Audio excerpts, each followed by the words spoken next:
The last tool we're going to learn to use is the clone stamp tool. It's 2 below your healing and spot healing brush tools. It looks like a rubber stamp. The shortcut is S, and it's this one right here. So get your clone stamp tool, and we're going to use this for a couple specific parts on her face. Now, it works very similarly to the healing brush in that you have to hold Alt to define your source point.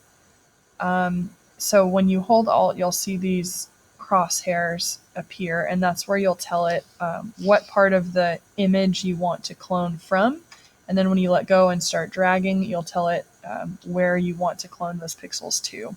So we're going to use that to get rid of just a few of these wrinkles and maybe the glare from her glasses here. Now you don't want to go overboard and remove all wrinkles from her lower lid to her cheek because she's going to look like a flat plastic mannequin, but we can take care of a few. So to start, I'm going to do this wrinkle right here, and I'm going to hold Alt and click a little bit below it, and you'll see why, but not too close to it. So I'm going to Alt click right here, let go of Alt. And when I come up and start tracing over, you see that little plus sign follow my mouse as I go. And that's why I want to click far enough over so that I have plenty of room to trace. Now this looks really bad and too obvious, so we're going to do a couple things to modify our tool. So I'm going to Control Z. I'm going to come up to my brush, and I'm going to turn the hardness all the way down. I'm also going to change the opacity of my brush, so notice I'm not changing the opacity of my all my layers, or the whole layer. I'm just changing the opacity of my brush. I'm going to turn that to about half. So that way the edge is a lot softer for my brush. It'll blend in with the skin around it more easily, and also it won't just immediately cover 100% right away. I can kind of layer it. So I'm going to do the same thing again. Alt click, and then start to click and drag over that wrinkle. See how it's not fully replacing those pixels completely, but it is definitely smoothing them out. Now notice when I get to about here, there's another wrinkle and the glare that I'm going to start copying over if I keep going. And I'll do it to show you, but see how the plus sign starts to get to that glare, and I'm just continuing the glare. I'm going to Control Z, and what I'm going to do this time, I don't have to Alt click again because I want to use that same point that I started with, my same source point. But I'm just going to click and drag up into about here. Then I'm going to Alt click again somewhere else and keep covering up pixels. You might have to start Alt clicking in several places and kind of build up carefully, because what you want to always do is keep an eye on your source point and that little plus sign, because you don't want to clone more bad pixels to just make the problem worse. So you always have to be aware of that. To get rid of this glare, I'm going to again hold Alt and click just next to the glare, because that's where the lighting on the skin is the same, but it doesn't have that mark that we're trying to get rid of. So I'm Alt clicking there, I'm moving directly over, and I'm just coming up and tracing over where that glare is. Now since my brush opacity is at halfway, or it's 50%, it doesn't fully cover up that glare. So I'm going to go back over it again keeping an eye on where that plus sign or that little crosshair is as I trace. And that time it pretty much fully got rid of it. Now I'm going to keep an eye on this piece up here too, because I don't want to end up copying this wrinkle again, but in a slightly off position. But I do want to keep getting rid of that glare. So I'm going to Alt click right on that little wrinkle, move directly over, and just go above and below it to get rid of the glare over that detail. Because this is an important piece of her face. If we got rid of this wrinkle entirely, it would probably not look like her anymore. But we can get rid of the minor ones like these wrinkles in the inner eye. So again, I'm Alt clicking and just carefully going over those. If you want, you can turn your brush opacity back up if it's blending well for you. But again, some of these trickier areas, it's easier to kind of build up slowly. You also want to be careful of repeating patterns in the skin. So like she has pores and freckles and things like that. You don't want to clone an area that has some of those details so that they end up repeating and making a pattern. Like when we did our ethics project, that was one of the dead giveaways for photo manipulation. If there was a bad job done, you could pick out the pattern in cloning and tell that someone had edited a photo. So you want to be aware of that. So I'm just getting rid of, again, a couple of these details that are distracting on her face. I'm going to do this mark here inside her glasses as well. And let's do this last glare. So I'm going to click slightly above it, move my brush down so that I have plenty of room to trace away that glare without having to alt click a bunch of times.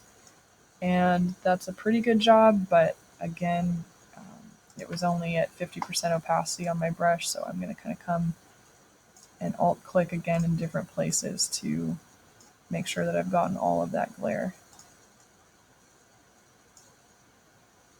You might want to go above and below so that you're not, again, making any patterns or anything in the skin. Making sure to keep it really natural so that when we look at her, or if she were to look at herself, she wouldn't think like, oh, that doesn't look like me at all. And for the rest of the marks on the face, like, again, you have to kind of use your best judgment. For little wrinkles like this, we can get rid of that without making her feel like she's not herself or making it obvious that we've retouched a photo.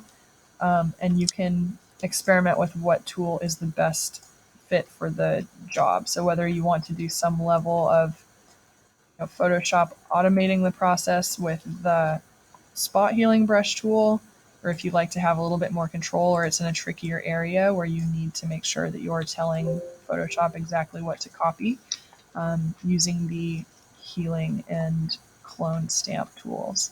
So go around, zoom in on her face, and do what you can with those 3 tools that we've learned so far to cover up any blemishes. And a good rule of thumb for that is if it's something impermanent on the face, again, like a blemish, if she's having a bad skin day, or if there's a minor wrinkle, those are safe to remove. But if there's anything major, any major changes to the shape of the face, like some of these more important prominent wrinkles, you wouldn't want to change that because that's changing like who she actually looks like. So when you feel her skin is looking pretty good and even, you'll want to go through the saving routine, making sure that you have a PSD, a Jpeg, and a screenshot of this. And then I'm going to show you how to make things a little bit crazier. So let me save this first, and then I'll show you what we can do with this next, and also how to save a second version of your Jpeg in case you're not sure on that. So File, Save As, put your own details in here.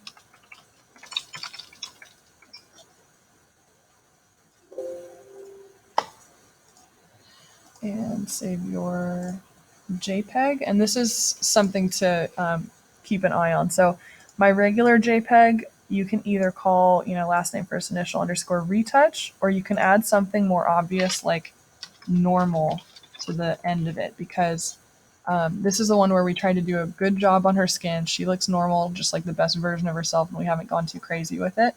So this way, you'll really be able to keep them separate. The important thing when saving files is to make sure you're never saving 2 with the same name, because they'll overwrite each other and you'll lose whatever was on the first one. So I'm saving this as a JPEG. This is the name of it. And what we're going to do now is use these tools to get a little wilder.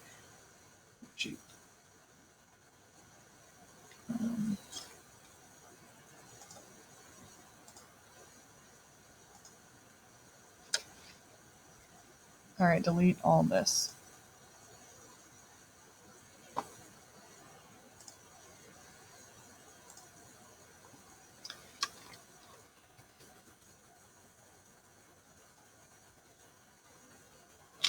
All right, the last thing I want you to do to show me that you know how to use the clone tool, because a lot of these other details are going to be very minor and subtle, hopefully, if you're doing a good job. It'll be hard to see. So I want you to do something really big and obvious for me to show that you understand the clone tool. So get your clone stamp tool, hold Alt, and click on the tip of the finger right here while you're holding Alt. Make your brush large enough to see the tip of the finger, and I want you to give her an extra finger. Now, one thing to keep in mind is that as you draw down here, there's going to come a point where you have to kind of believably make it look like that finger is joining in with the rest of the hand. So this might take, a little bit of finessing here, but I recommend using a soft edged brush because that way the shadow under the finger will smoothly blend in to the turtle's shell. Oh, you can see though, I'm having an issue right here tracing over the next finger like that. So I'm actually going to go back and I'm going to start my tracing here. So I'm going to go over a little bit further and maybe a little shorter than that finger so I don't have such an issue accidentally copying too far over.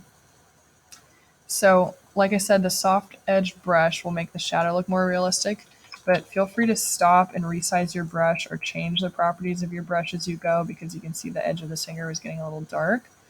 And my brush was too big at that point, so this allows me to be a little bit more careful when I'm doing this. At this point, we need to blend this part of the hand together and also this little change between the fingers here.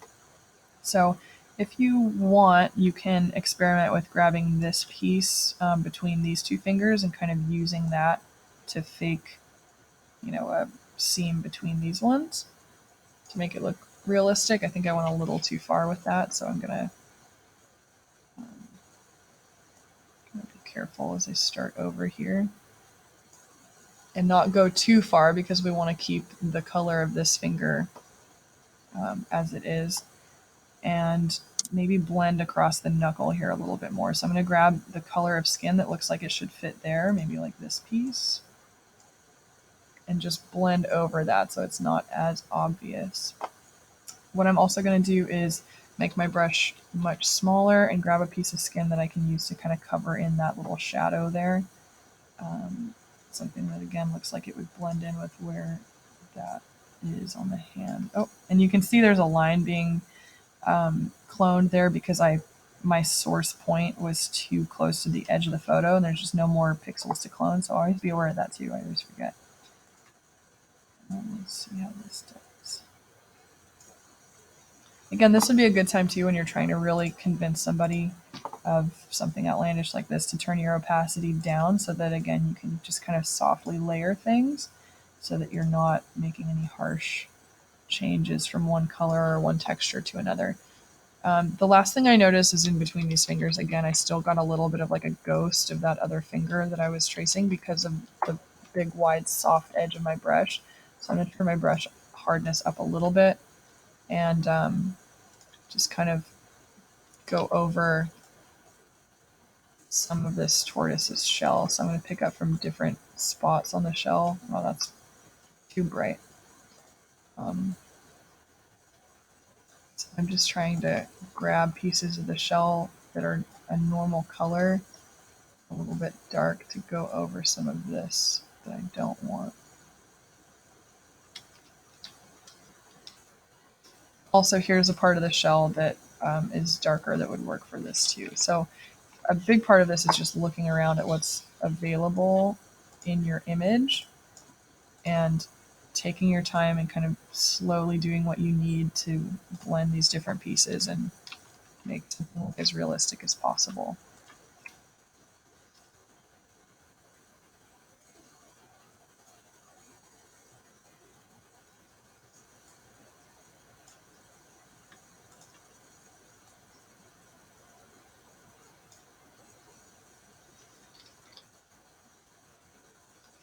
So once you have her extra finger added, then you are all good to save because her skin should look good, but she should still look like herself. She should have an extra finger showing me that you know how the clone tool works. And we're going to go ahead and save this as your last name, first initial, retouch PSD.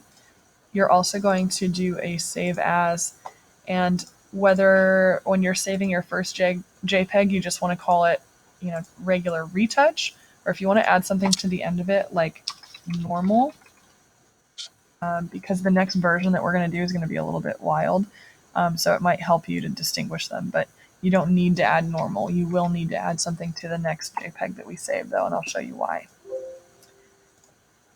So now that we've saved the PSD and the JPEG, and you can do your screenshot at this point if you want or not, we are going to start to use these tools to make this a little bit more ridiculous. So the clone stamp tool is great for this still. Just look at, again, your brush size, the hardness of the edge of your brush, and your opacity. So I am going to, this woman probably wouldn't appreciate it, but I'm going to give her some unique facial hair here. So I just alt clicked on the edge of her eyebrow, and I'm going to trace in a little mustache actually. So I need to turn my opacity way up though. I forgot it was down like that. So then I come in here. Although you can see that the skin is a different color there, so I'm going to make my brush smaller so that I can just get what I want of the eyebrow and hopefully not too much skin around it that's going to give away. Oh, it's still doing it. That's going to give away my obvious retouch here. So at this point too might be a good time to turn down your opacity if you're doing something like this, again, to try and keep an eye on the lighting and the color of the skin. I'm doing something like that. You can also use this to kind of hide any of the wrinkles that are underneath that. I'm going to go ahead and do the other side too. So I'm going to alt click at the start of the eyebrow and keep an eye on where the plus sign or those little crosshairs are as they follow my mouse movements. So I'm building up that value on the mustache. You can also do things like giving the turtle some nice hair. So if you look around to find a good spot, make some good turtle hair.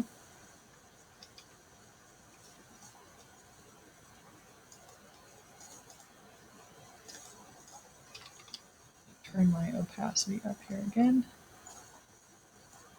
And especially when working with hair, the edge of your brush is really important because hair is soft, and if you have a really hard edge on your brush, it's going to not look right with the soft texture of hair.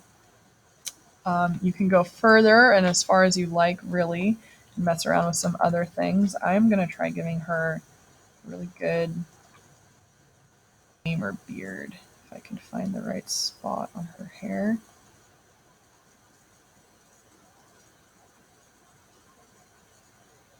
I'll try and connect it there with her new mustache.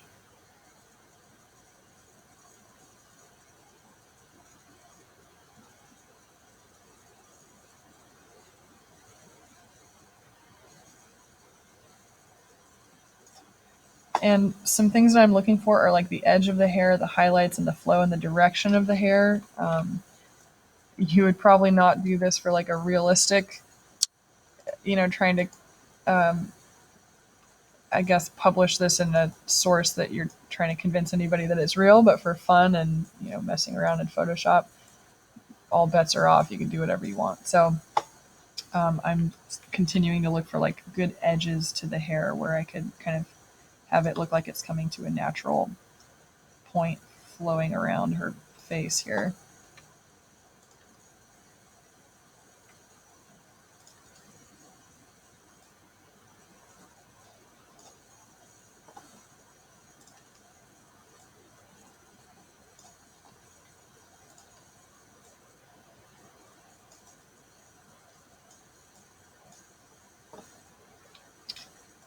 You can also do things like give the turtle a mouth. This is a little bit more of a process, but I might as well show you. So remember that we are doing destructive editing, meaning that we are permanently changing the pixels that we're working with. So now when I go to trace around the mouth, I have to watch out for the mustache because the mustache is on the same layer as the mouth.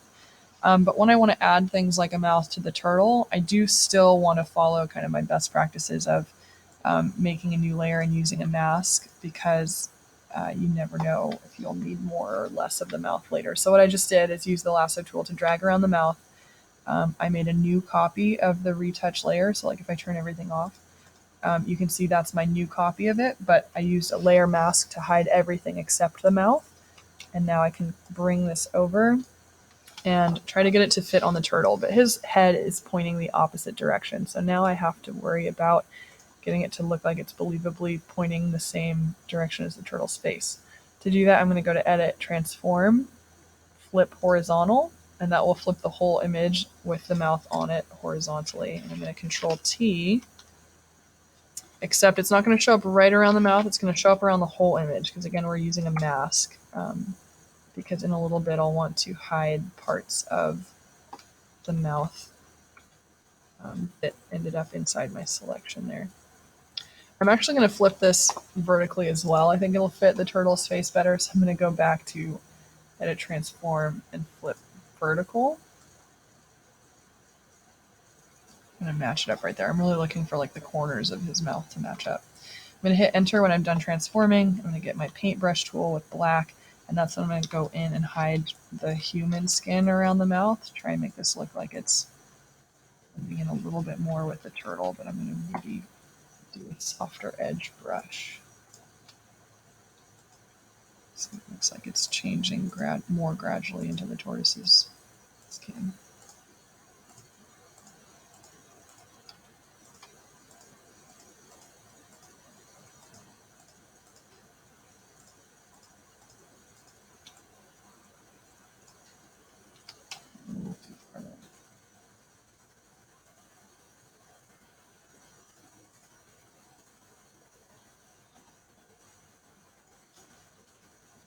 Control T again to rotate it. At this point, you can just be doing whatever you want to make this image ridiculous and just have fun with it.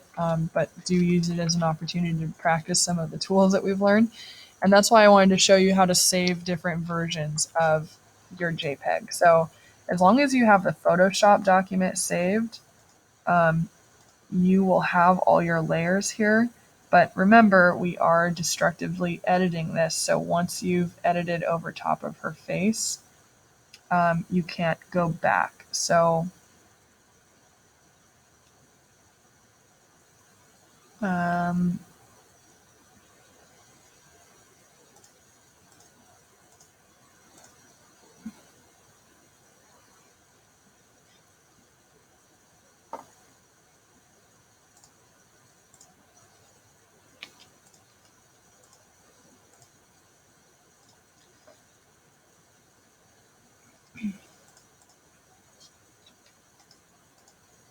all right, so once you've done something outlandish and ridiculous to her face, this is when you can save a version of it that's crazy. So you can go to File, Save As, change it to a JPEG, and now add something to the end of it that says like weird or crazy or ridiculous or whatever, so that we can tell this apart from the one that you did just seriously trying to use the tools. So that's all you have to do. After you save your first JPEG, just come back and do another Save As JPEG, change the title, and it will save you a new version. So that way when I go to find both versions, I have so many here, it's hard to tell. So for instance, like here's my normal one with everything looking good on her face, and then here's the ridiculous one, and you can tell that it has a different name when I mouse over the file. So retouch crazy and then retouch normal. You just have to turn in one of each of the other things, so just one PSD and one screenshot, but if you could turn in those two different versions for me so I can see your serious job where you're using the tools correctly and just giving her an extra finger. And then if you do something ridiculous, I want to see that too, of course. So show me both of those, turn all that stuff in, and then we'll do some practice with the retouching tools as well. All right.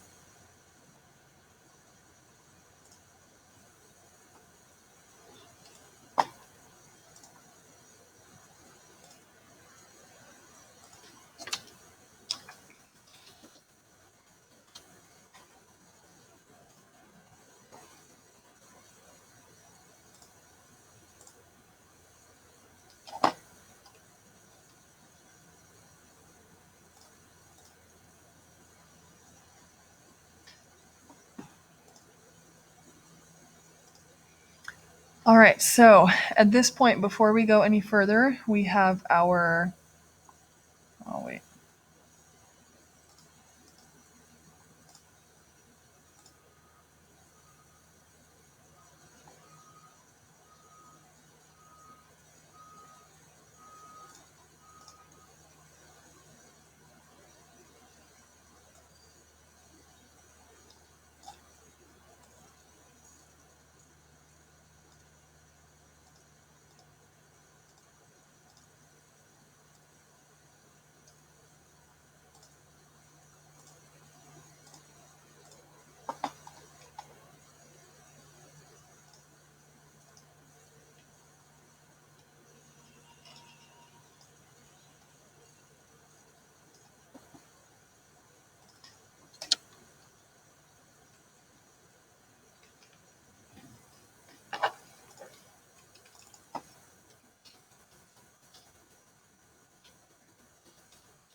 All right, so at this point, you have your good example of a retouch job using the tools where her skin's looking good. She's got that extra finger just to show me that you know how to use the clone stamp tool. At this point, we're going to save a normal looking JPEG before we go hog wild with some of these tools. So just make sure that you're doing a save with your PSD, saving all your layers. You're doing a file save as. After your PSD, you're saving yourself a JPEG. Now, I might recommend writing something in the name like normal at the end. So last name, first initial, underscore retouch, underscore normal. So you can tell this apart from what we're about to do. And once we've done this, again, this is super important because I made this mistake just a moment ago. You need to copy this layer before you go crazy on it. So take your retouch layer with all these nice edits and your extra finger where she's looking good. You can either do a Control J or drag down to this new layer icon to duplicate it. So click and drag to the new layer icon to make a copy, or Control J works too. And now name this layer Crazy. And this is the one that we're going to go through and make our ridiculous changes to. So start using the clone tool.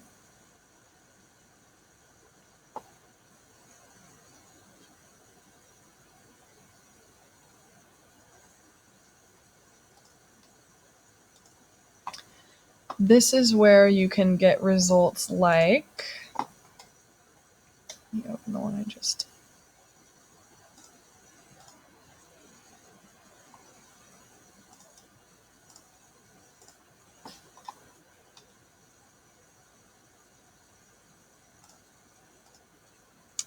This is where you can get results like this, where